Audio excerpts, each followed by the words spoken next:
टाळ्या त्या वाजल्या पक्षी पाहिजे. मारती होती. आम्हा डोंगरी किल्ल्याची झुंज घेणं परवडणार नाही. शिवाजीशी लढायचं असेल तर मैदानातच लढायचं, म्हणजे त्या कोणीच लपता येणार नाही आणि आपलं काम पण पथ्य होईल. म्हणून खान आला तो थेट आपल्या शिवाजी महाराजांच्या पुण्यातील लाल महलात.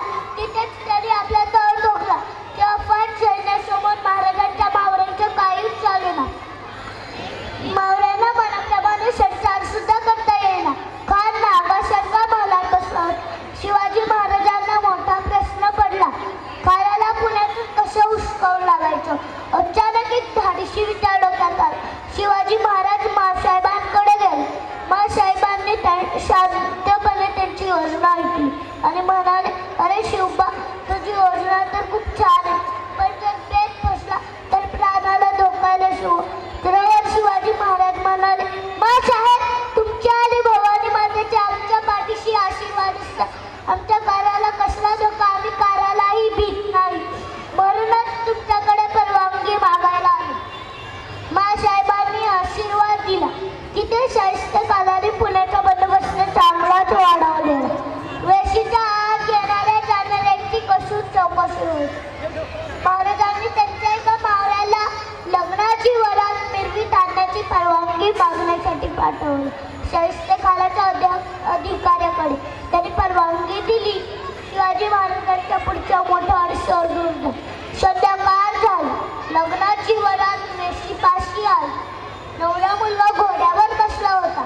त्याचा चेहरा फुलांच्या माळांनी झाकला होता. लाल महलाला वर्षा घालून वरात पुढे आली आणि थांबली. नवऱ्या मुलाची दृष्ट काढण्यात आली. वाड्याचा माप ओलांडून नवरी मुलगी वाड्यात आली. सर्व वरातीतली लोक पांगले गेले. नवरा नवरीच्या वेशात मावळे होते.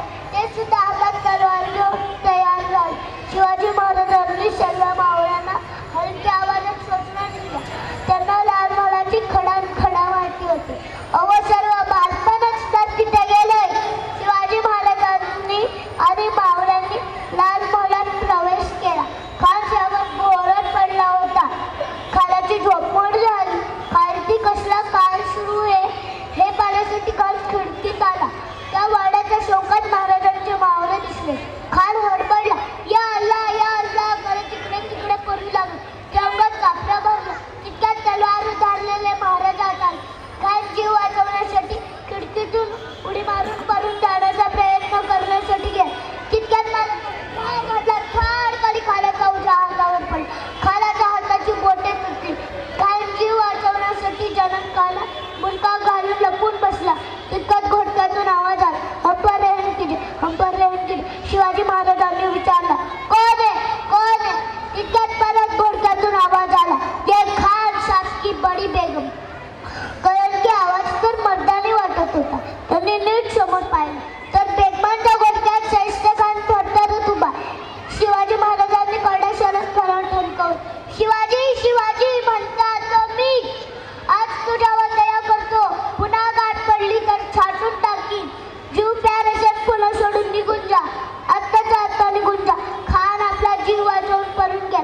शिवाजी महाराज आणि मावळे अंधाराचा फायदा घेऊन सिंहगडाकडे पसार झाले. खानाचं सैन्य महाराजांच्या पाठलाग करू लागलं. तितक्यात त्यांना दिवे घाटात मशालीचा उजेड दिसू लागला. खानाच्या सैन्याला वाटलं शिवाजी आपल्या मावळ्यांसह पळून जातो. खानाचं सैन्य त्या दिवे घाटात पोहोचलं की बैलांच्या शिंगांना पलिते बांधले असतात.